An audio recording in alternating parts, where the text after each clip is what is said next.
Sam, c'est le final de cette 22e édition du Trail Ventoux. Un final complètement fou, complètement incroyable entre Thomas Cardin et Thibaut Garridier. Bonjour à tous, je suis Guillaume Lalu et je suis ravi de vous retrouver dans ce nouvel épisode de Course Épique. Course Épique, c'est le podcast Running et Trail qui vous fait vivre dans chaque épisode une histoire de course hors du commun. Athlète émérite, coureur confirmé ou anonyme passionné, quand la légende d'une course et la destinée d'un coureur se rencontrent, c'est dans Course Épique qu'elle se raconte. Course Épique, c'est un nouvel épisode chaque mercredi, mais c'est également chaque lundi matin un extrait de l'épisode à venir pour bien démarrer la semaine ensemble. Nous avons donc rendez-vous 2 fois par semaine. Et si vous souhaitez suivre notre actualité au jour le jour ou découvrir les coulisses du podcast, je vous donne rendez-vous sur notre compte Instagram courseepique.podcast. Salut Thomas. Salut. Bienvenue dans ce nouvel épisode de Course Épique enregistré depuis Bédouin à l'occasion du Trail du Ventoux. Nous sommes réunis aujourd'hui car tu t'apprêtes à prendre le départ demain matin du format 46 km. On enregistre cet épisode le 9 mars qui est dite la journée des 40 martyrs. Un célèbre adage dit à ce propos, s'il gèle aux 40 martyrs, il gèlera encore 40 000 au pire. Est-ce que toi t'es prêt là, tu re-signes pour 40 jours comme ça encore là jusqu'au 19 avril 40 jours identiques, pas avec la même météo en tout cas, avec la même envie de courir, oui pourquoi pas, parce que dans 40 jours ça sera quasiment, enfin je pense que les championnats de France de trail seront passés, donc il va falloir tenir avec la motivation jusque là, puis la bonne forme jusque là, donc on va voir ce qui se passe demain, mais peut-être que je re-signerai tout autant. Difficile le plateau de forme à maintenir, c'est compliqué? C'est pas difficile, mais le problème, c'est qu'on peut toujours avoir des incidents de parcours, des petites blessures, une maladie par-ci, enfin, il y a plein de choses qui peuvent arriver. Et c'est vrai que ça fait tout le temps, ça donne un peu de l'appréhension pour être quand on veut être prêt à une échéance donnée, notamment là, au championnat de France de trail dans un gros mois. Tu as déjà participé à plusieurs reprises au Ventoux. Est-ce que tu as eu des conditions comme ça là, préalablement sur les éditions auxquelles tu as pris part? J'ai pris part à 3 départs au Ventoux déjà. Et ça n'a jamais été le même parcours. La première fois, j'ai fait le parcours classique qui monte au sommet. C'était en mars et il avait fait beau. Il avait fait beau, froid mais beau. 4e place. Ouais, ex-aequo avec Ludo à 3e place. Bon, Ok. on était arrivés main dans la main. Ouais.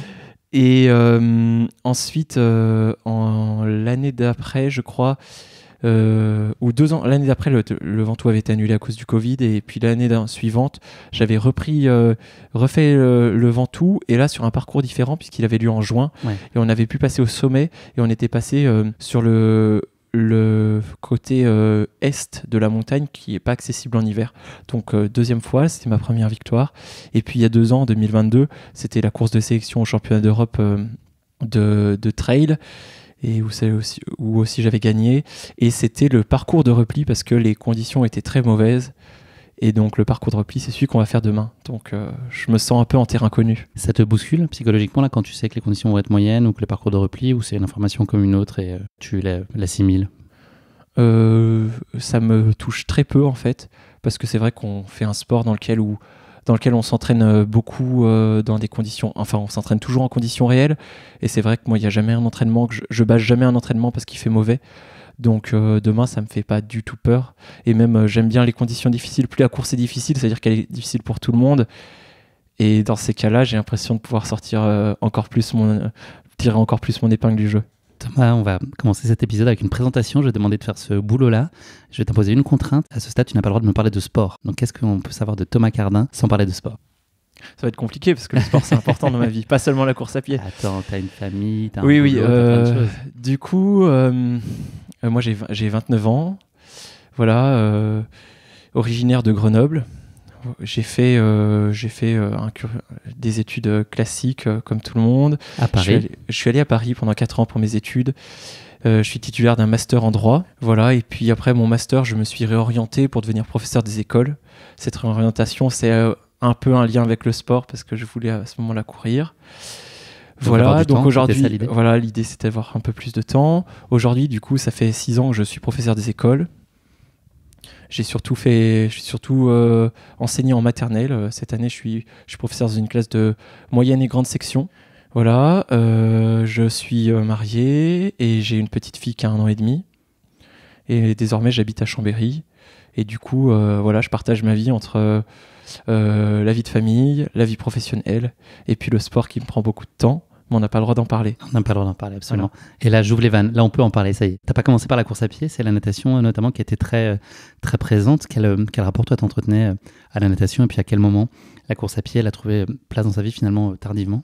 Ouais, la natation, ça a été le sport dans lequel je me suis entraîné, où j'ai fait mes armes en fait, où j'ai appris à m'entraîner, à être régulier, à aller chercher une progression, etc. Mais c'est vrai que le sport a pris de la place dans ma vie. Il y avait la natation, et il y avait beaucoup de choses aussi, beaucoup de randonnées avec mes parents parce qu'on habitait à Grenoble, un peu de ski, et puis aussi le sport proposé au collège. J'ai fait l'association sportive du collège, j'étais très assidu. J'avais un prof qui nous emmenait en pleine nature, faire de l'aviron, du ski de fond. Enfin, on a fait de la course d'orientation, plein de choses. Donc le sport prenait beaucoup de place, beaucoup de place. Et cette natation qui m'a accompagné jusqu'à mes 18 ans, où je m'entraînais beaucoup, jusqu'à 5-6 fois par semaine. Et c'est vrai que j'ai pas le physique d'un nageur. Je m'éclatais, mais au moment quand je suis parti me faire mes études, en fait, j'y trouvais moins de plaisir à nager. Et du coup, je me suis arrêté.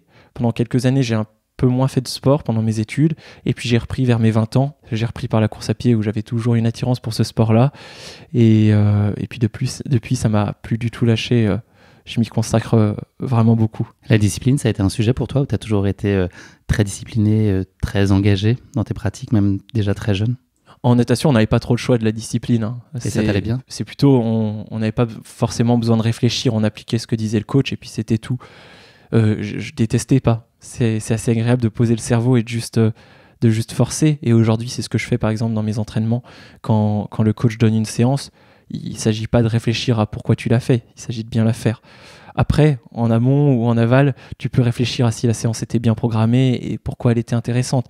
Mais sur le moment, il faut poser le cerveau. Donc ça m'a appris cette discipline aussi d'obéir. Et puis la discipline d'y aller aussi tout le temps, d'être régulier. Je pense que ce que ça m'a surtout donné, c'était le goût de l'effort. Et ça, c'est quelque chose qui est un peu dans ma vie, qui est central. C'est j'aime faire quelque chose, j'aime aller au bout des choses, j'aime créer quelque chose, que ça soit avec mon corps, avec mes mains, avec mes pieds, avec mes jambes. Et du coup, ce goût de l'effort, de fournir un effort pour ensuite avoir un résultat, c'est la natation qui me l'a inculqué, je pense. Et franchement, c'est bien, quoi. C'est quelque chose qui est positif dans ma vie. Donc, tu avais une approche qui était déjà orientée performance, très jeune, très tôt. Tu cherchais aussi ça, au-delà du dépassement, il y avait cette quête de résultat? Ouais, très jeune, j'ai eu la quête de performance en natation. Et ensuite, j'ai perdu. C'est-à-dire, quand j'ai commencé la course à pied, il n'y avait pas du tout cet état d'esprit d'aller faire des performances. J'ai découvert le trail. J'ai commencé par faire du trail un peu longue distance. Et je suis tombé dedans par la nature, par le fait d'être dehors, l'effort physique dehors. Et là, juste la rétribution gratuite d'avoir fait un bon moment en montagne, ça me suffisait à être heureux. Et puis, tout doucement, je suis allé vers la compétition. Et je suis retombé dans le truc que je connaissais de la natation, où il y avait cette histoire de faire une performance et d'essayer de progresser et d'essayer d'être le meilleur. Et ça m'a du coup plu, c'était un attrait de plus. Et aujourd'hui, je fais plus de la course à pied pour ça que pour l'envie d'être en nature et que mes désirs que j'avais en début de pratique du trail, quoi. Ce démarrage tardif, est-ce que d'une certaine façon, tu penses qu'il a pu être préjudiciable, en tout cas, ou a demandé de compenser sur certains aspects, notamment la vitesse, sur le plat, etc. Est-ce que tu as l'impression qu'il y avait des éléments techniques qui t'auraient permis d'aller peut-être plus vite ou d'atteindre plus rapidement certains paliers? En trail, pas forcément. Je pense qu'en trail, le fait d'avoir commencé plus tôt m'aurait pas forcément avantagé. Après, moi, j'ai pas de regrets ou de remords Enfin bon, ce qui est fait est fait. Je progresse encore vachement dans tout ce qui est athlétisme, donc à plat et donc j'ai pas l'impression mes objectifs sont pas tournés vers là, donc c'est vrai que ça me dérange pas plus que ça. C'est vrai que les choses auraient pu être différentes. Peut-être que si j'avais commencé l'athlétisme plus jeune, j'aurais peut-être pu faire une autre discipline athlétique. Ça m'aurait peut-être intéressé. Quand je vois ce qu'ils font sur marathon aujourd'hui, c'est vrai que ça fait un peu rêver. Mais je pense que l'histoire elle est belle là. On peut se dire que ton histoire actuelle elle est très bien. Oui, voilà, elle est très belle comme ça. Ouais. Et puis en fait. Y a le trail, c'est ça aussi qui est beau dans le trail, c'est que même que ça soit chez les amateurs ou chez les élites, on a tous des parcours de vie, des parcours de sportifs différents, et il n'y en a pas un qui fonctionne mieux que l'autre. C'est très hétérogène, et il n'y a pas non plus un physique qui prédomine, qui fonctionne bien, et c'est ça que je trouve beau, et du coup chacun s'appuie sur ses forces et ses faiblesses, et en fait de par mon histoire sportive et personnelle, j'ai développé certaines forces et certaines faiblesses, et c'est sur ces forces et faiblesses que je m'appuie aujourd'hui. Donc il n'y a pas de regret d'avoir commencé la course à pied tard. À quel moment tu as pris conscience de tes qualités? Tu t'es dit que là, tu pouvais aller chercher du haut niveau. Est-ce qu'il y a un déclic, un moment? Ou est-ce que c'est une construction, une progressivité dans la performance? C'est un peu... Tu vois, c'est quand j'étais à l'école primaire, j'ai déjà gagné le cross, le machin. Il y avait des indices. Voilà. Je savais que j'étais fort en course à pied, j'aimais bien courir. Après, j'ai jamais eu de grands rêves, mais je me suis jamais mis de limite non plus. Moi, les premières images de ce que je me souviens du trail, quand j'ai découvert le trail, c'était des championnats du monde en Espagne ou au Portugal. Je regardais l'équipe de France sur live dans ma chambre à Paris, et je me suis dit que j'avais envie de faire pareil. Et au fond de moi, je me disais, ça devrait être réalisable. Mais je savais même pas si j'étais capable de courir 60 bornes. Hein. Mais je me disais, c'était pas un rêve non plus, mais je me disais, ça doit être réalisable, avec du boulot, etc. Et du coup, je me suis lancé un peu dans cette aventure-là. Mais derrière, je me suis toujours dit, ça doit être faisable.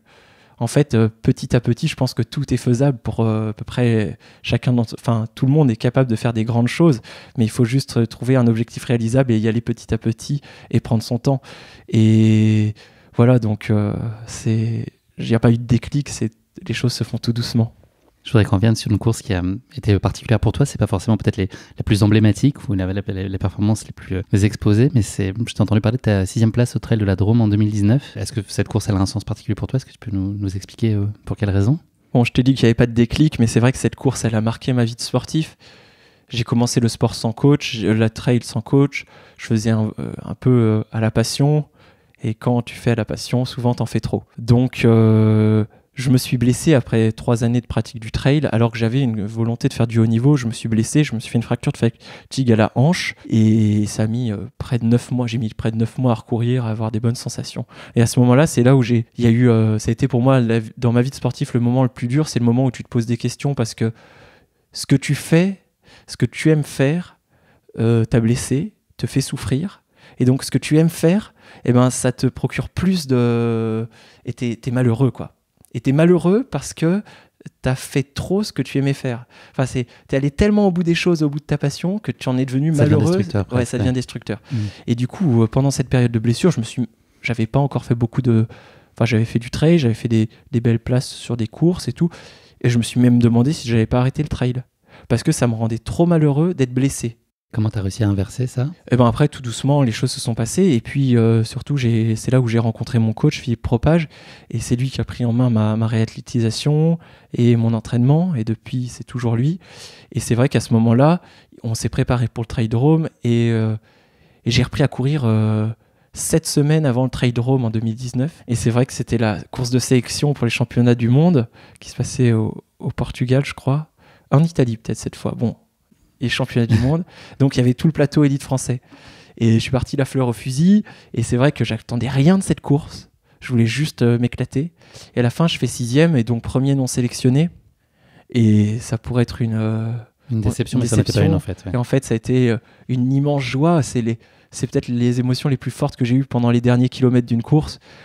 Se dire, j'ai survécu à tout ce qui m'est arrivé. Je me suis entraîné. Et puis maintenant, je suis vraiment pas loin de ce que je veux faire, quoi. Donc maintenant, il n'y a plus qu'à bosser. Et c'est pas grave si c'est pas aujourd'hui. Ça sera demain, ça sera dans 1 an, dans 2, dans 3, dans 4 ans. On s'en fiche, on va bosser et c'est pas possible que ça fonctionne pas. Et du coup, il y avait tout ça qui était en jeu et c'était exceptionnel cette course. Thomas, nos auditeurs ne le voient pas forcément, mais tu as changé un peu de couleur. Là, tu arbores un maillot manche longue et un short noir avec écrit Keep Run dessus. C'est ta nouvelle équipe depuis le début d'année. C'était quoi tes critères pour prendre la décision de les rejoindre après 6 ans de bons loyaux service avec Oka? C'était quoi les attentes et surtout les garanties? Et puis toi aussi, tout ce que tu avais envie d'apporter à ce projet? Alors moi, j'étais très, très reconnaissant de toute l'histoire que j'ai pu vivre avec la marque Oka, parce que c'est vrai que sur ces 6 années où j'ai énormément progressé, ils m'ont emmené jusque-là. Ils m'ont soutenu dans mes projets, notamment dans le projet de devenir semi-professionnel il y a 2 ans, où j'ai signé un contrat plus important qui me permettait d'avoir un demi-salaire dégagé par le sport. Donc toujours, ils m'ont soutenu dans les meilleurs moments comme dans les pires, parce que dans ces moments, j'ai eu ma fracture de fatigue, j'ai eu plein d'autres projets. Et... 6 ans, c'est une longue histoire en plus. Ouais, c'est une longue histoire. Voilà, j'ai pas quitté la marque à reculons parce que je m'y sentais bien, parce que j'aimais les produits, etc. J'ai quitté la marque parce qu'on me proposait une autre histoire ailleurs et puis surtout des beaux projets avec KeepRun, l'histoire de monter une team, d'être un peu... et puis pas seulement de monter une team, c'était aussi d'être dans le développement des produits. Et ça m'a beaucoup intéressé. Quand Thierry m'a appelé pour me proposer de faire partie de KeepRun, tout de suite, il m'a parlé de construire les produits avec les équipes de Decathlon. Thierry Breuil, pour le citer. Oui, Thierry Breuil. Et c'est vrai que c'est quelque chose qui me tenait à cœur, que le sport me dépasse un peu, ça soit plus seulement moi, mais aussi que mon expérience et ma vie de sportif puissent servir un peu aux autres. Et ça, contribuer à collaborer pour créer les produits, c'était important pour moi. Et puis, au-delà de ça, c'est vrai que je rejoignais une marque dont les valeurs me correspondaient bien et avec lesquelles j'étais bien en accord, notamment le fait de pouvoir offrir le sport au plus grand nombre. Et c'est vrai que quand on voit aujourd'hui le coût des équipements sportifs, notamment les chaussures qui chiffrent en plusieurs centaines d'euros parfois, c'est vrai qu'on se rend compte qu'on fait un sport d'élite et que tout le monde ne peut pas acheter une paire de chaussures à 300 balles. Et moi, je le vois notamment dans mon métier. Je travaille dans un quartier à Chambéry où les gens n'ont pas forcément les moyens de mettre 300 balles dans une paire de chaussures. Et pourtant, il y aurait des gens qui pourraient faire du sport, pourraient faire du trail, mais ils le font pas forcément parce que c'est pas accessible. Et c'est vrai que Decathlon et du coup KeepRun, la marque de Decathlon, ils ont dans leur valeur de rendre accessible au plus grand nombre le sport. Et ça, c'était hyper important pour moi. Donc il y avait ces valeurs, l'idée de collaborer à faire des nouveaux produits. Et puis après, il y avait, je reconnais aussi que il y a le projet des filles, là, le groupe Evadict Women, qui est devenu KeepRun Women. Tu avais des super échos. Et voilà, ça fait 2 ans que ça existe. Et j'en connais plein des filles qui sont dans ce groupe. Et toutes m'ont dit que c'était super. Et du coup, j'avais l'impression de rejoindre une grande famille. Et ça, voilà, il y avait beaucoup de choses qui rentraient en ligne de compte. Et bon, là, l'histoire vient de commencer.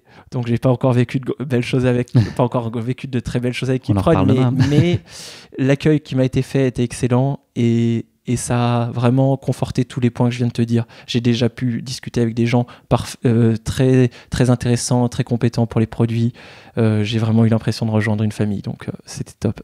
À titre personnel, là, Thomas, tu es en amorce de transition sur des formats 100 km auxquels tu vas te consacrer à moyen terme. Est-ce que c'est une espèce de rebond face à une forme de certaine lassitude ou est-ce que c'est une aspiration profonde, viscérale? Comment est-ce qu'on pave le chemin pour espérer briller sur ces formats-là dans quelques années, à horizon de 3 ans?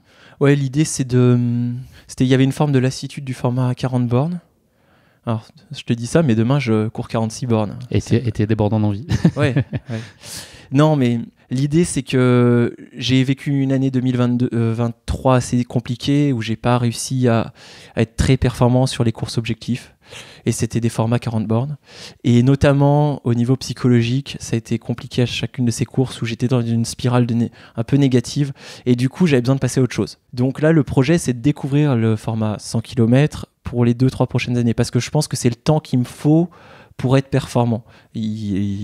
C'est pas d'un claquement de doigts qu'on passe d'un 40 bornes à un 100 bornes. J'ai déjà fait des formats 80 qui me correspondent bien, mais 100, c'est encore différent. Donc je me laisse 2-3 ans pour essayer d'être performant sur cette distance-là. Mais pour autant, je me dirige pas inexorablement vers l'ultra trail. J'en ai pas forcément le désir actuellement. Je pense que je resterai toujours attaché à ce format marathon. Mais j'avais envie de nouveautés, de découvertes. C'est surtout ça qui m'anime actuellement. Si on regarde d'un point de vue un peu global aujourd'hui, Thomas, est-ce que tu as l'impression d'avoir trouvé le bon équilibre entre ton métier de professeur des écoles à mi-temps, ta vie de jeune papa, tes ambitions sportives? Et deuxième question sous-jacente, est-ce qu'aujourd'hui, ta paternité a changé des choses dans ta pratique? Est-ce que tu as une espèce de recul ou un petit pas de côté qui fait que tu l'appréhendes aussi différemment et que ça t'apporte des choses qui n'étaient peut-être pas présentes il y a 2 ans? Ouais, j'ai trouvé un équilibre, ça c'est sûr. Actuellement, j'ai envie de continuer comme ça, j'ai un grand confort de vie, je m'épanouis dans beaucoup de choses et je fais ce que j'aime. J'ai l'impression d'avoir du temps pour à peu près faire tout ce que j'aime. Donc ça, c'est le bon équilibre. Et tout en restant en continuant cette quête de performance en trail. Donc j'aimerais bien maintenir cet équilibre. Alors après, ces sujets, il faut que je puisse continuer à exercer à mi-temps le professeur des écoles, ce qui n'est pas forcément facile. Bon, ça, c'est des soucis administratifs.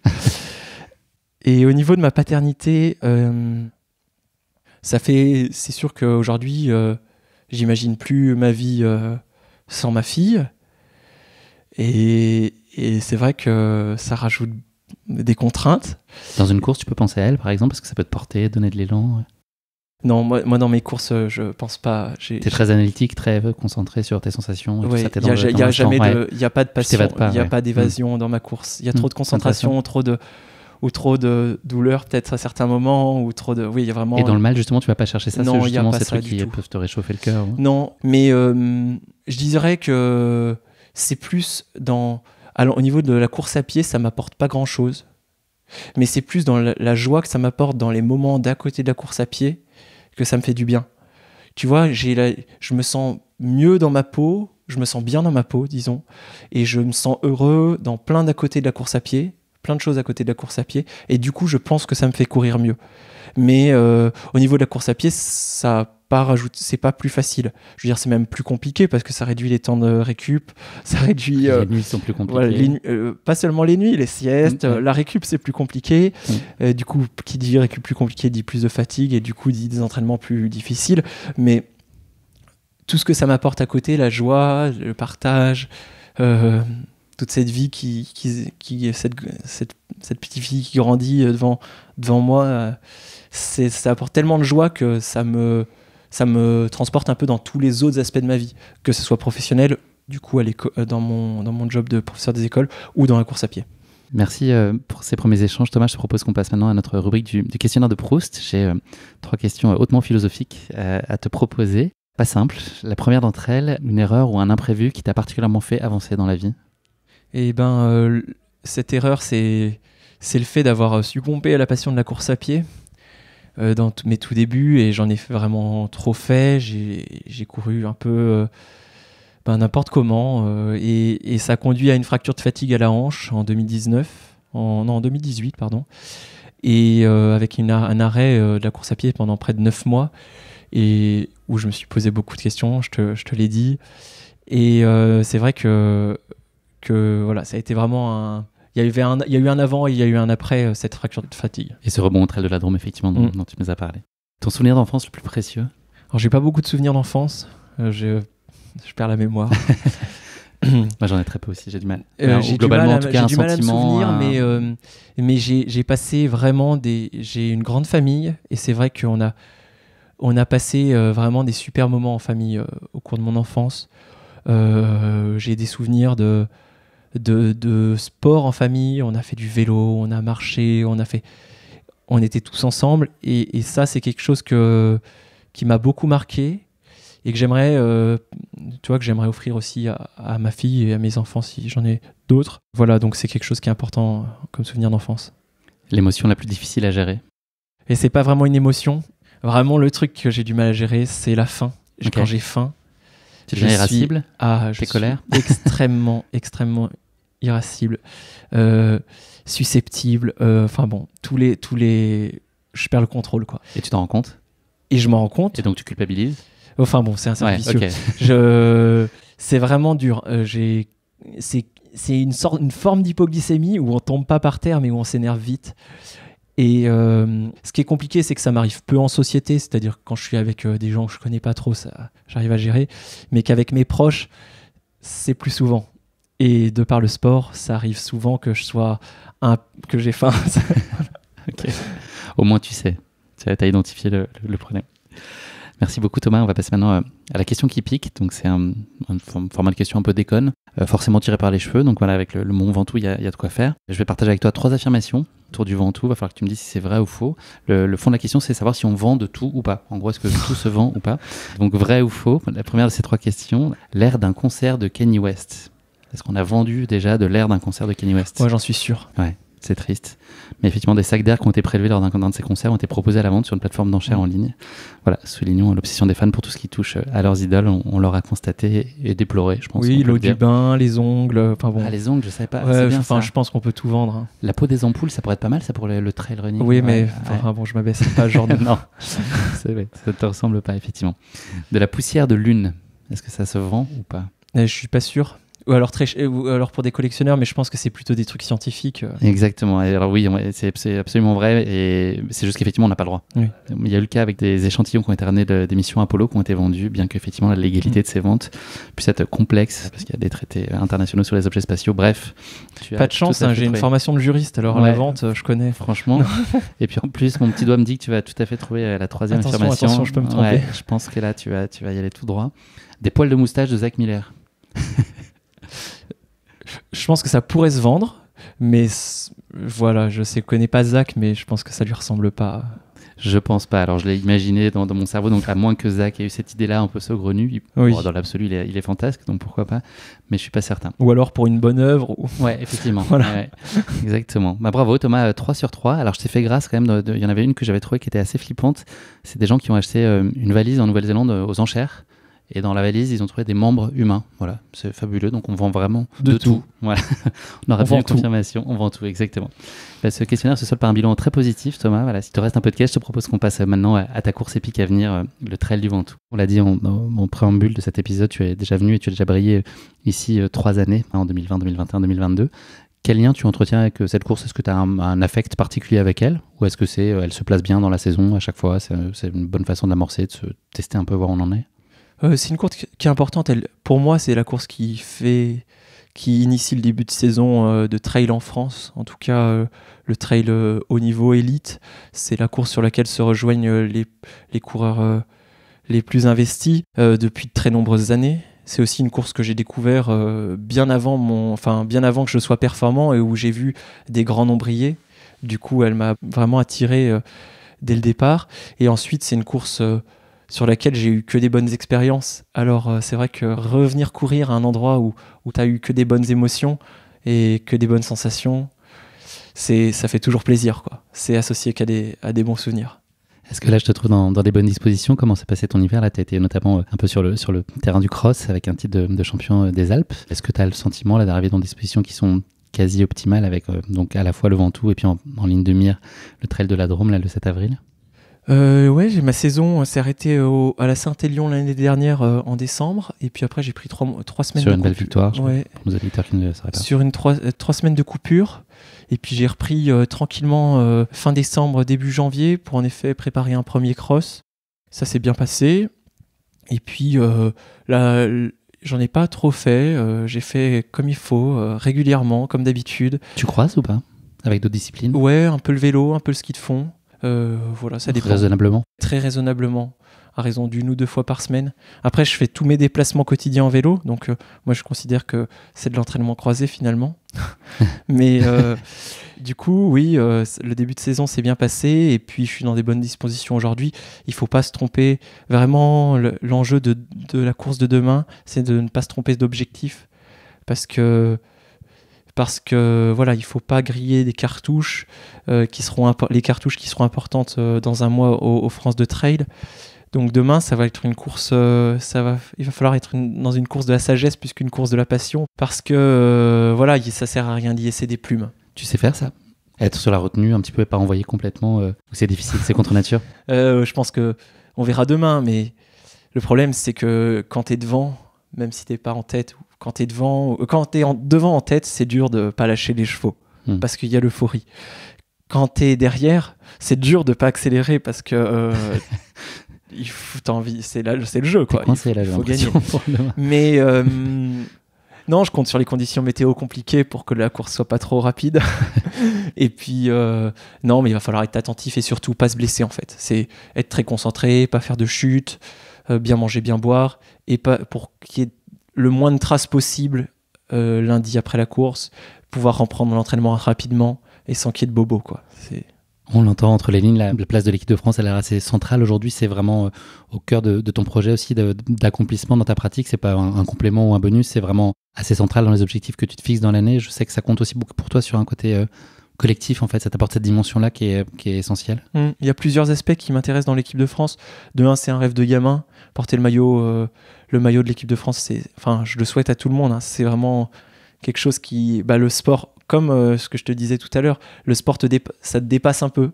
C'est plus seulement toi qui cours, c'est toi qui cours avec... tu représentes quelque chose.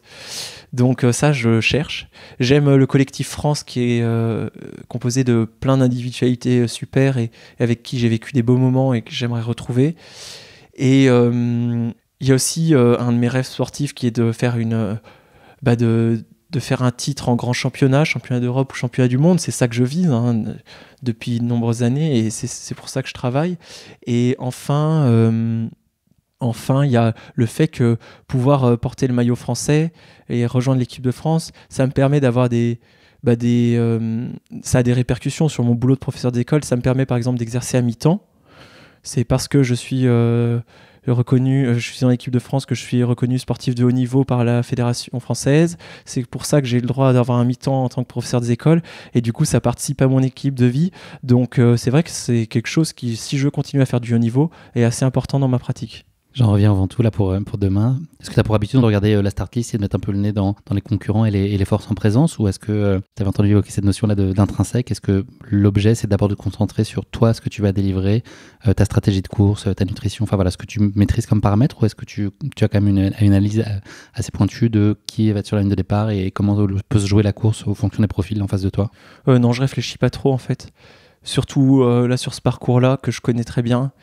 Je t'avoue que je suis pas encore trop rentré dedans. On verra, là il va y avoir la fin de journée où je vais pouvoir réfléchir un peu à la nutrition et puis après il y aura demain un début de course où il y aura le stress et non, là je vais y aller au feeling, voir ce qui se passe demain dans la réalité, parce que tu peux faire tous les plans que tu veux théoriques en amont, ça sert pas à grand chose parce que la course elle se joue en temps réel quoi. Il faut être capable de prendre les bonnes décisions au bon moment et être capable d'analyser, de garder la tête froide tout en restant concentré. Et c'est ça le plus important. Donc, non, pas trop de théorie, pas trop d'avant-course. Je suis juste sérieux pour être bien prêt le jour J.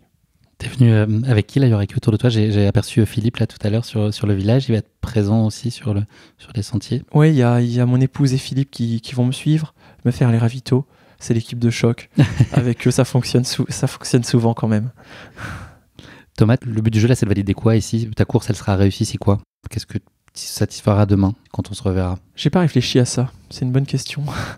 La course sera réussie si elle est terminée sans bobo et si je suis fier de moi demain vers midi. Si demain midi, je suis fier de ce que j'ai fait et que je ressors de la course sans blessure, alors ça sera réussi. Voilà, ça vient valider le cycle d'entraînement qu'on a fait depuis le début de l'année. Et puis du coup, il n'y a pas besoin de valider la forme, je sais que je suis en forme. Non, c'est vraiment, voilà, être fier de soi demain, reprendre des marques aussi en trail, c'est ça le plus important. Et penser quand même que demain, à l'arrivée, dans un mois, il restera 10 bornes. C'est tout ce que je te souhaite en tout cas, Thomas, que la course se passe comme ça. Est-ce que tu peux juste nous dire là, la fin de ta journée, ce que tu as prévu? Donc là, il y a un petit footing, ouais, là, pour aller courir, tâter la pluie. Ça c'est quoi? C'est une demi-heure, une heure? Ouais, une demi-heure, 3/4 d'heure. Juste tourner les jambes pour faire passer le voyage en voiture de ce matin. C'est pour la tête aussi ou ça change rien? C'est vraiment juste physique? Ça change rien. Franchement... Je me pose toujours la question de cette séance qui est posée la veille, tu vois, de 30-45 minutes. Est-ce que c'est aussi pour se rassurer un peu comme on a? Non, je pense pas. En plus, les sensations que tu as à ce moment-là veulent rien dire sur le lendemain. Comme les sensations quand tu t'échauffes, de l'échauffement de jour de course veut rien dire, à mon avis ça veut rien dire. Non, c'est juste voilà, faire tourner les jambes, avoir un peu plus faim ce soir. Sinon j'aurais eu l'impression de passer ma journée à manger.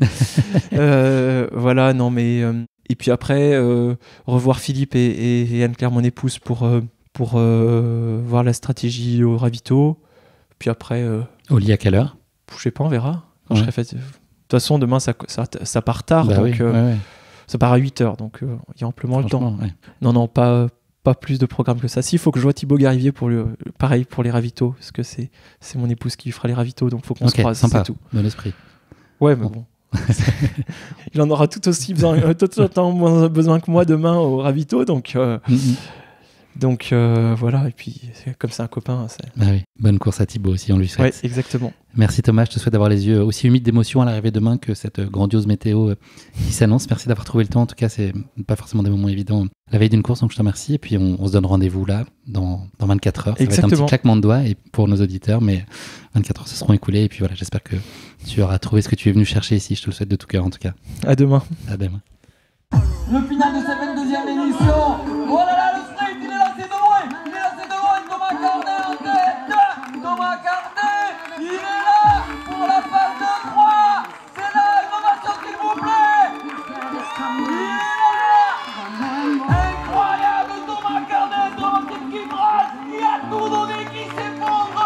Triple vainqueur de ce train du Ventoux. Incroyable l'intensité que nous vivons. Thomas. Il est là, Thibaut Garivier deuxième, ils se sont poussés dans leur dernier retranchement, ils ont tout donné, c'est fou cette 22e édition, deux exceptionnels, deux immenses champions, oh là là là là. Ça y est Thomas, petit claquement de doigts, on se retrouve 24 heures plus tard, ça va ? 24 heures plus tard, avec le sourire, un peu plus mal aux jambes, mais... Toujours pas le soleil ? Non, toujours pas le soleil, mais il pleut moins. Thomas, je t'avais laissé hier avec 3 objectifs que tu avais annoncés. C'était être fier de toi après la course, reprendre tes marques en trail et puis être relativement raisonnable. Est-ce que c'est mission triplement accomplie pour toi ? Est-ce que c'est ce qui refait de toi une course réussie de ce Ventoux ? Est-ce que c'est... Oui, je pense qu'aujourd'hui, la course, elle a été réussie. Le premier objectif, reprendre les marques en trail, c'est fait. J'ai fait une belle course. Deuxième objectif, être raisonnable. J'ai pas l'impression de m'être blessé, donc c'est pas mal. Je suis allé un peu loin dans l'effort, mais je pense que j'ai gagné en expérience et c'est bien. Troisième objectif, c'était... Être fier de toi. Être fier de moi. Et oui, voilà, c'est en lien aussi avec le fait que j'ai l'impression d'avoir gagné en expérience aujourd'hui. Donc je suis fier de ce que j'ai fait. Je suis fier de la manière dont j'ai gagné aussi, qui était un peu inédite. J'avais jamais vraiment gagné comme ça. C'est une première fois et c'était pas facile. Un coude à coude avec Thibaut Garivier. Ouais, une belle bagarre amicale, puisqu'on se connaît bien, qu'on s'apprécie et qu'on aime courir ensemble, mais très compétitif quand même. C'est-à-dire que Thibaut, c'est quelqu'un qui adore la compétition, qui ne laisse... il lâche rien. Qui ne lâche rien, il ne fera jamais une arrivée main dans la main. Ce qui va bien, là, cette idée de ne pas avoir de collusion et puis d'aller au combat et qu'il n'y ait qu'un seul qui triomphe. Oui, alors moi, je ne suis pas forcément toujours d'accord avec ça. Il y a des moments où ce qu'on vit avec quelqu'un dans une course peut amener à faire qu'on partage une arrivée ensemble. Mais là, aujourd'hui, bon, c'était Thibaut et par respect pour lui, je savais qu'il fallait que je me batte jusqu'au bout. Donc ça a été un mano à mano, c'était assez épique. On s'est poussés tous les deux dans nos retranchements et je sais qu'il lâche rien. Donc il a fallu attendre vraiment le dernier moment pour se départager et j'ai dû m'employer vraiment beaucoup pour aller la chercher cette victoire. Donc voilà, bien fier de moi. D'autant plus de satisfaction. On va rembobiner un tout petit peu là, Thomas, sur la journée. Il y a une multitude de scénarios qui ont été un peu évoqués ce matin au petit matin, parce que la nuit a été très compliquée, des orages à 3h30 du matin, un changement de parcours qui a été évoqué. Je crois que même l'idée d'annulation a été envisagée du bout des lèvres à un moment, puis on est revenu sur le maintien du parcours. Est-ce que toi, tu es imperméable, sans mauvais jeu de mots, à toutes ces variations à quelques minutes du départ ? Est-ce que ça glisse sur toi ou est-ce que ça peut bousculer un peu la sérénité d'avant-course habituelle ? Ça n'a pas trop bousculé la sérénité, mais ça a fait... ce matin, en me levant, je savais que j'allais devoir faire preuve d'adaptation. J'allais devoir être assez souple dans la façon... je ne pouvais pas me fixer une façon de courir et m'y tenir. Ça n'allait pas fonctionner. Donc, par exemple, ce matin, dans cette histoire d'adaptation, par exemple, j'ai pris 4 gels en plus dans mon sac parce que je ne savais pas ce qui allait se passer. Et il fallait être prêt que soit prêt à toute chose qui puisse arriver. Donc voilà, non, ça m'a pas trop touché. Après, ça a été en course plus compliqué par contre de se remobiliser mentalement quand le parcours change pendant la course. C'est vrai que c'était pas facile. On est dans un certain état d'esprit pendant qu'on court. Là, moi, j'étais plus en mode de gestion et d'un coup, la course sur un claquement de doigts, la course est passée en mode vraiment de guerrier où il fallait plus gérer, il fallait creuser des écarts, il fallait les faire alors qu'on les avait pas fait jusqu'à présent. Et il fallait essayer d'aller au bout et de gagner. Donc c'était plus pendant la course que ça a été dur mentalement. Le début de course, il a été plutôt en gestion, donc vous étiez groupé à 4 avec Thibaut, Benoît Galland et Loïc Roland. Est-ce que c'était fidèle au plan que tu t'étais fixé? Et puis est-ce que tes premières sensations étaient encourageantes? Est-ce que tu attaches aussi beaucoup d'attention au premier kilomètre, savoir quel est ton ressenti? Est-ce que ça donne un bon indice de ce que peut être la suite ou c'est difficile à interpréter? Le fait de rester groupé, c'était dans le plan. Voilà, donc je m'y suis tenu, même si c'était pas toujours facile parce que j'avais les jambes qui fourmillaient un peu, j'avais envie d'appuyer. Mais après, pour ta question sur le premier kilomètre, je pense que t'as qu'à regarder n'importe quel départ de course, tout le monde part hyper vite et à la fin il y a des écarts de fou. Donc tout le monde a les mêmes sensations au départ. On a tous très envie et on est tous frais, donc c'est sûr que ça va très vite et les sensations sont bonnes. Il y a eu donc de l'orage, je l'ai dit, pendant la nuit, beaucoup de neige aussi, plusieurs dizaines de centimètres de neige fraîche qui vous attendait un peu plus haut, un exercice délicat pour ceux qui ouvrent la voie. Est-ce que c'est vraiment une dépense d'énergie qui est décuplée là quand on est en tête de course et qu'on se retrouve dans cette poudreuse? Est-ce que c'est une énergie folle et puis une perte d'allure qui est colossale? Oui, je crois que j'avais jamais couru dans des conditions comme ça. En fait, dans ces cas-là, on fait un autre sport. On fait des raquettes ou du... C'est un sport que t'aimes aussi? Ou du ski. Enfin bon, on se débrouille pour faire autre chose. Là, il n'y avait pas le choix et on avait vraiment de la neige jusqu'aux genoux, voire même plus haut s'il y avait des congères. Et dans ces conditions-là, il est impensable de courir. On s'est retrouvé à marcher et à faire une sorte de chemin, enfin à faire la trace, quoi. Et c'est vrai que c'est pas agréable parce que de un, sportivement, c'est pas ce qu'on aime. Nous, on aime courir. On a l'impression d'être bridé. De deux, c'est assez désagréable parce que il fait froid, ça brûle, etc. Et la troisième chose que j'ai pas appréciée dans ces conditions-là, c'est qu'en fait, on n'avait pas fait un effort pour être devant ce groupe de 4, mais on avait quand même bien couru. Et ça recollait, ouais. Et ça recolle très rapidement, vu que notre progression devant est ralentie, alors que celle des participants qui sont derrière n'est pas forcément ralentie, puisqu'ils vont dans nos pas. Et en 10e position, par exemple, la trace était déjà presque faite, et les gens pouvaient peut-être fondre sur vous. Ouais, peut-être même trottiner dans la neige. Voilà, après, il y a eu une bonne entente dans notre groupe de 4. Chacun a pris son tour à faire la trace. Voilà, donc c'était très respectueux. Et je leur serais reconnaissant à mes 3 compagnons d'aventure, mais voilà, pas forcément très agréable. Tu apprends un peu plus tard que le parcours est ajusté avec 4 km en moins dans la neige. C'est une décision qui a été prise donc en pleine course. Tu n'es pas tout à fait certain au départ de cette information. Enfin, c'est difficile pour toi de l'accepter avec certitude parce que l'information, elle se décide un peu comme ça et on te la livre de façon pas très officielle. Donc, c'est difficile pour toi de savoir sur quel pied danser. En fait, ça bouscule un peu ça aussi? Oui, là, ça a pas mal bousculé parce que justement, en mettant... comme il était censé rester 4 km dans la neige, j'avais vraiment limité mon effort parce que je me disais quitte à être dans la neige, autant laisser une part du boulot à ceux qui sont avec moi. Ça sert à rien que je sois tout seul devant. Donc j'avais pas fait d'effort pour me détacher. Et il se trouve à ce point d'eau là où on passe, on nous dit mais on n'est pas sûr. Enfin, il y a pas quelqu'un qui dit c'est sûr, le parcours est changé. On entend à la volée comme ça que le parcours est changé, donc on n'est pas trop sûr. Mais c'est surtout qu'à ce moment-là, il faut du coup se remobiliser et se dire maintenant, c'est plus le moment d'attendre, alors qu'on avait attendu jusque-là. Et ça a été difficile là. Oui, c'est difficile, oui. La suite de la course, là, donc vous décidez sur un terrain un peu plus favorable, vous décidez d'appuyer un peu plus avec Thibaut. Là, l'idée, c'est justement de commencer à creuser un peu les écarts. Une fois accepté le changement de parcours et constaté que c'est la réalité des choses, c'est le moment d'appuyer un peu plus. Est-ce que vous vous concertez là-dessus ou c'est toi, tu gères ta course toi et puis vous essayez d'emballer un peu l'avant-course? Il y a eu un petit peu d'accordéon, j'ai pris un peu les devants, il est revenu. Il a pris un peu les devants, je suis revenu, ça pendant quelques kilomètres. Et puis après, au bout d'un certain temps, on a fait course commune. Et dans ces cas-là, on se pousse l'un l'autre pour faire la meilleure performance possible.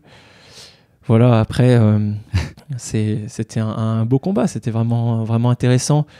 Et puis, c'était à qui lâcherait en premier. En fait, personne voulait lâcher et personne n'a lâché jusqu'à 500 mètres de l'arrivée. Ça, c'est une config de course qui te plaît bien, là, justement, cette émulation, parce que vous avez été avec Thibaut, enfin, tu creusais des écarts dans les descentes, tu me racontais, et puis Thibaut revenait régulièrement sur toi dans les montées, donc c'était impossible de te défaire. Tu sentais son hal derrière toi, Ouais. qui était très présent, et on connaît la force mentale de Thibaut au-delà de ses capacités physiques. Est-ce que ça peut être grisant malgré tout et te porter et t'emmener plus loin, ou est-ce que c'est pénible et t'achèterais plutôt une tête de course très sereine? Moi, j'aime pas trop cette configuration-là. Du coup, maintenant, je sais parce que j'avais jamais vraiment vécu. Parce que tu as la pression tout le temps. C'est agréable si tu cours avec quelqu'un et que tu sais que tu vas gagner. C'est-à-dire que tu te sens vraiment plus fort et que tu sais que quoi qu'il arrive, à la fin, tu seras devant. Mais là, en l'occurrence, c'était pas possible de savoir qui allait gagner. Et du coup, c'est très désagréable parce que tu es obligé de t'employer tout le temps, soit pour suivre l'autre, soit pour être devant et essayer de le décrocher, quoi, et essayer de le faire basculer du côté dans la zone rouge et qu'il puisse plus te suivre. Et donc, c'est vrai qu'en termes d'investissement, ça veut dire que pendant presque 2 heures, on a été à 100%. Et il n'y a eu aucun moment de répit jusqu'à la ligne d'arrivée. Et c'est pas le plus agréable quand même. On aime le sport, mais il y a de la douleur pendant longtemps. Et il faut rester ferme et continuer, quoi. À quel moment elle se pose la question? Est-ce qu'elle se pose systématiquement la question de se dire est-ce qu'on finit ensemble main dans la main? Oui, non. Est-ce que c'est forcément une question qui arrive quand tu vois que le niveau équivalent, ça se tient, il n'y a pas d'écart qui se creuse? À quelques kilomètres de la fin, vous avez eu cet échange avec Thibaut? Oui, après, avec certaines personnes, la question, il n'y a même pas besoin de la poser. En l'occurrence, Thibaut. Oui, Thibaut, il n'aime pas ça, il est contre cette pratique, il la juge indigne de la compétition. On ne partage pas. On ne partage pas une victoire. Ouais. Bon, je respecte tout à fait. Du coup,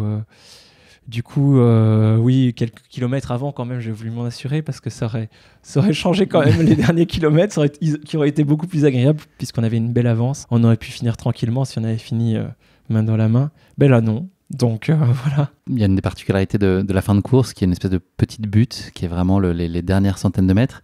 Est-ce que déjà, toi, à ce moment-là, et est-ce que tu as aussi imaginé que Thibaut essaierait de porter les stockades à ce moment-là? Est-ce que c'était forcément là que devait se jouer, sachant que vous étiez en mano à mano et collé sur vraiment les tout derniers kilomètres?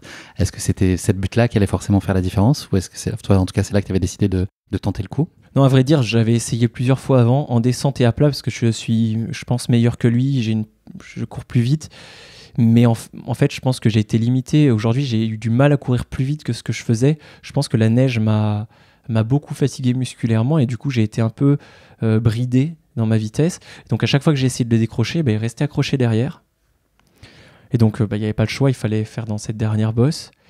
Mais t'as pas de certitude à ce moment-là. Tu m'en as parlé à l'amorce de cette bosse-là. C'est une pièce sur deux, quoi. C'est pile ou face. Il y a le coach qui est au pied de la bosse. Il y a mon épouse et il m'encourage. Et j'ai même pas envie de les regarder parce que j'ai trop peur de décevoir. À ce moment-là, tu te dis que tu peux perdre la course. Oui. Je savais pas, mais j'ai essayé de faire tout pour gagner. Mais ça dépend pas seulement de toi, ça dépend aussi de l'autre. Et du coup, ça s'est bien terminé pour moi. À quel moment t'as su? J'ai pas su avant la fin. Parce que quand t'es à fond, là, je pouvais vraiment dans un effort extrême et du coup, j'avais même plus la force de me concentrer sur ce qui se passait derrière. C'était tout donné pour les 2 dernières minutes, je dirais, de la course. Et t'as même plus la lucidité de regarder ce qui se passe derrière toi, de contrôler. Tu remportes donc la course en 3h30 et de 28 secondes, 29 secondes de mémoire, je crois, et Thibaut finit une petite trentaine de secondes derrière toi. Loïc Roland est également sur le podium à la 3e place. C'est quoi là le sentiment qui domine à l'arrivée? C'est ce dont tu nous parlais tout à l'heure, c'est cette fierté et puis c'est cet apprentissage que cette course-là t'a apporté? Ouais, c'est peut-être le sentiment le plus important aujourd'hui, c'est vraiment je suis sûr que j'ai beaucoup appris aujourd'hui. Et c'est pas souvent qu'on apprend en gagnant. Parce que souvent, on apprend je trouve qu'on apprend plus de ses défaites en rebondissant, en les comprenant, en trouvant les points sur lesquels on a raté. Aujourd'hui, je pense que j'ai vraiment beaucoup appris en gagnant parce que j'ai gagné d'une nouvelle façon et j'ai été obligé de... À la tête à la tête, au mental. Et le mental, c'est souvent ce qui me fait défaut, notamment quand la course est dure. Et puis tu avais un client en plus en termes de mental avec Thibaut, donc sur cette échelle-là. Voilà, j'ai appris à ses côtés, j'ai pu constater comment lui, il était capable de se faire mal, d'aller chercher loin dans l'effort. Et c'est vrai que ça marque. Je suis pas capable, je pense que je serais jamais capable de faire comme lui, mais ça montre aussi que j'arrive à serrer les dents et j'arrive à tirer mon épingle du jeu dans cette configuration de course que j'avais jamais vécue. C'est ton Ventoux le plus difficile à ce jour? C'est mon Ventoux le plus difficile, celui où j'ai eu le plus mal et où j'ai subi le plus. Pas forcément celui qui laissera les plus grosses séquelles. Je veux dire, demain, je marcherai peut-être mieux qu'il y a 2 ans. Mais pendant la course, ça a été très dur. Est-ce que tu aurais fait quelque chose différemment là, a posteriori? C'est peut-être pas encore tout à fait le temps de l'analyse très en profondeur. Est-ce que tu ajusterais des choses à ta gestion de course? Il y avait une descente technique à un moment vers le 20e kilomètre, avant qu'on sache justement que la course allait être... le parcours allait être changé. Et il y a un homme qui a pris les devants, qui nous avait rattrapés. Je me souviens, je connais pas son prénom. Il a pris des risques dans cette descente et il a creusé un écart. Si j'avais su, je serais resté avec lui. J'avais amplement les capacités de le faire, de courir plus vite dans cette descente. Mais en l'occurrence, c'était pas le but, parce que je pensais qu'il allait avoir encore pas mal de temps pour... je pensais que ça allait servir à rien, vu qu'il y aurait de la neige plus tard. Donc je suis resté bien calme. Et après, si j'avais su un peu avant, c'est sûr que je me serais débrouillé pour le suivre et gagner quelques secondes qui auraient été très précieuses pour la suite de la course. C'est quoi là, la première chose dont tu as envie quand tu termines une course comme celle-là, que tu es allongé en croix par terre? Tu penses à quoi? Pas grand-chose. À essayer de me relever, non. Très rapidement, j'ai eu envie d'une crêpe. C'est la fameuse crêpe. Il y a une petite roulotte là au Ventoux qui vient chaque année et les crêpes sont bonnes. Okay. Et du coup, c'est venu très vite. J'avais faim. Du coup, la crêpe s'est vraiment imposée dans mon esprit très rapidement. Au bout de 3-4 minutes déjà. Non, j'avais soif et faim, donc ce qui montre que je suis allé loin dans l'effort. Là, les prochains jours, donc ça va être retour au calme. Tu nous en as parlé, là, il faut se remobiliser. Il y a un petit peu de temps, mais il va falloir vite repartir sur un bloc, c'est ça, là, pour préparer la Drôme? Pas forcément vite repartir, mais replacer un bloc dans des bonnes conditions, en étant rigoureux et en prenant pas trop de risques non plus. On voit que, voilà, je sais que la forme physique est là. Ça a été démontré encore aujourd'hui. Ça sert pas à grand-chose de faire un dernier sprint à l'entraînement pour essayer d'être encore meilleur. Non, il faut continuer tranquillement et arriver frais, non blessé, le jour des France dans un mois. De toute façon, là, t'enchaînes les voyants, ils sont tous verts là, depuis ces dernières semaines, donc le cap, il faut le maintenir. Oui, c'est ça. Il y a donc cet objectif-là au Trail de la Drôme, on en a parlé un peu plus tôt dans l'épisode. Il y a un autre rendez-vous qui va être important pour toi un peu plus tard dans l'année. Ça serait quoi pour toi une première CCC réussie? J'y suis pas encore, hein. Je me projette pas si loin. Ouais. C'est vrai que je me projette objectif après objectif. Tu vas pour apprendre en tout cas? Voilà, j'y vais pour apprendre. Cette CCC, j'aimerais la finir. J'aimerais la finir dans des bonnes conditions et à une place respectable, avec un temps respectable. Voilà, après ça va être compliqué vu que ça sera la première fois que j'irai sur 100 bornes. Ça sera pas forcément facile parce que j'aurai pas forcément l'entraînement adapté au vu des vacances que je vais passer. Voilà, mais l'idée ça va être d'apprendre, de prendre des marques sur cette distance, sur cette course, et puis ensuite d'en tirer des conclusions pour être très bon dans 3 ans, enfin en 2026. Une construction. Exactement. Merci beaucoup Thomas d'être revenu avec nous sur ton Ventoux. Là, la suite de la journée, c'est retour à la maison, retrouver votre fille. C'est toi qui conduis ou pas? Est-ce que tu as les cannes pour conduire ou c'est compliqué? C'est pas négocié encore? Je pense qu'on va faire un petit peu chacun. Tu pourrais en tout cas. De toute façon, après une course, enfin moi, je suis trop excité pour dormir, donc non, on va voir. La conduite, c'est à négocier. Et puis oui, retrouver notre fille à Grenoble. Et puis rentrer à la maison ensuite. Merci beaucoup Thomas, c'était un plaisir d'échanger avec toi. C'était la première fois que je te recevais dans le podcast, donc je suis ravi que tu m'aies offert cette chance. Bravo pour cette très belle performance. Merci. Et puis rendez-vous dans 4 semaines au Trail de la Drôme. Ça Exactement. va être un beau rendez-vous aussi. Ouais. On a hâte de voir comment tout ça va se passer. Ça va être une belle densité. Un très gros combat. Ouais. Je pense la course de l'année immanquable. En France. Ouais. En France, il va y avoir tout le monde, tous les gros clients et on aime quand il y a... On dit souvent que le niveau en trail, il est pas très dense parce que les gens s'éparpillent un peu par-ci, par-là. Une course comme ça en début de saison, eh ben, elle ramène tout le monde. Et quand on aime la compétition, on peut que aimer ce genre d'événement. Même si ça permet moins de gagner. C'est plus dur de gagner sur ce genre d'événement. Mais Mais on s'en est fiche. incroyable. En fait, le but, c'est la beauté du sport. Et là, le sport, il sera beau. À Buis-les-Baronnies, ça sera forcément magnifique ce qui va se passer. À vaincre sans mérite, on triomphe sans gloire. C'est Ouais, ça, c'est un peu ça, face à l'idée, une ouais. adversité, en tout cas, d'autres compétiteurs de ce niveau-là, ça va être C'est sublime. ça. On a hâte de voir ça, en tout cas. Bon retour, Thomas. Merci pour Merci tout. beaucoup. À bientôt. À bientôt.